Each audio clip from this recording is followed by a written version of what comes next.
Hola Sombrero Time teachers, we want to talk about, this is Spanish 2, Unit 3, Week 7. All right, everybody got their posters for the La Navidad, so let's take a look at those now. Okay, El Árbol de Navidad. And then we have these little flashcards that you're going to be taking out and giving to the students, and put your Velcro tags up so that they can decorate the tree. This is all going to be on day 1. There's also an accompanying worksheet that you'll do on page 61 of your worksheet. This is all in the very beginning of the week so that we're reviewing this new vocabulary and getting accustomed, because we'll be using it all week. I don't want you to forget also, really practice those target verbs. We want them to get accustomed to the infinitive and what it means. So have them act it out, have them repeat it. They don't necessarily need to know how to conjugate all of them. We just want them to know what the verb means. On pronunciation, I'm going to be a big stickler about this. Get them to open their mouth. Ma, me, mi.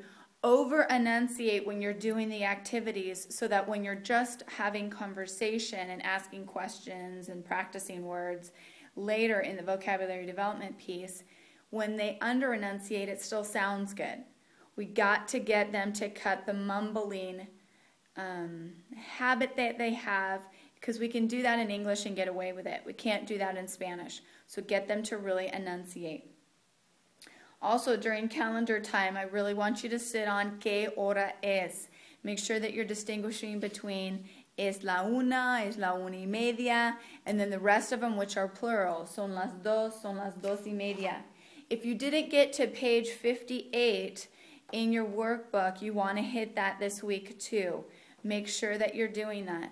Also, it's really nice, Salud and Angie up at Loomis Basin Charter, they're having the kids write out the number below the page in their workbook. This is great practice as well for numbers, bigger numbers. We're in 58. We're getting into bigger numbers, so it's great practice for them to be looking at that. All right, day 2, again, ask some fun question. ¿Cuántos ojos tienes tú? ¿Viste Papá Noel? Who knows, maybe they've already seen Santa Claus at a store. Ask some fun questions. Maybe review some of the adjectives of Spanish 1. Abierto, cerrado. Talk about dar y recibir. Bring in a little box. Maybe it's wrapped like a regalo. And you can talk about, what did they receive, have something in it, and something that they give. And have them practice that. Bring in lots of music. We gave you that whole CD on Christmas carols. So every day, sing a song. That's also a great pronunciation activity. Really have the kids enunciate. If you can get the words to the song, have them be looking at that so they're reading along. And pick some really fun, crazy words and practice pronouncing those outside of the song, almost as a preview before you hit the song, and then they have a chance of actually articulating them well. On day 2, you're going to be taking a look at the story of the night before Christmas, La Leyenda de la Noche Buena. That is on page 62 of the children's workbooks. And so you can actually read them that story and then have them read it as well.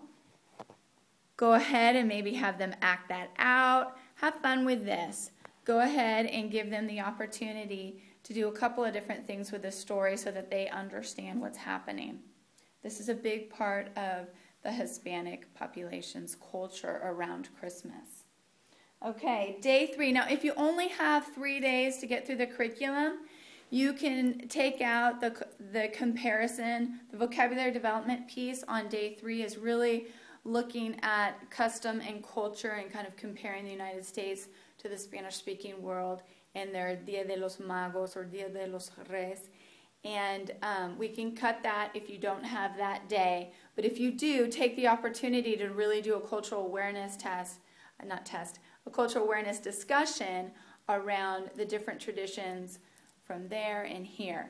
On the back of the manual for this week, the last page, you'll see a description of what they do in Spain and Mexico and Latin America. So take a look at that before you do any comparisons. Day 4 is a fun day. We're doing white elephants. Really, the whole idea is practicing again those verbs dar y recibir. And on that day, you will be doing the cirsigrama de Navidad. And so you want to go ahead on page 60, talk about those words, maybe write them up on the board, and then have them try to do this independently. So you're going to need to preview this activity. Don't just send them out there to do it by themselves.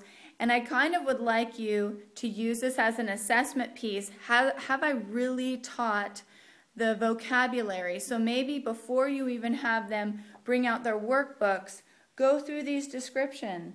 Este hombre se pone ropa roja y blanca. Trae los regalos a los niños. ¿Quién es?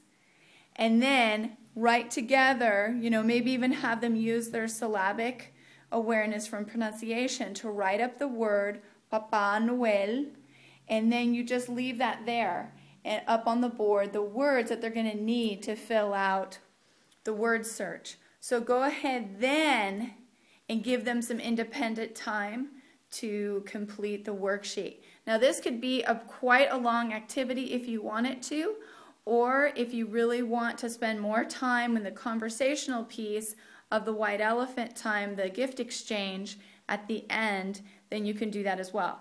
Don't worry if your kids don't bring gifts and you can't do the gift exchange at all. You can use anything you want, a stuffed animal, one present that you bring in, to talk about dar y recibir, and then spend more time on the crossword puzzle. Okay, so that's Spanish 2, Unit 3, Week 7. Y have a great week. Ten una buena semana. Adiós.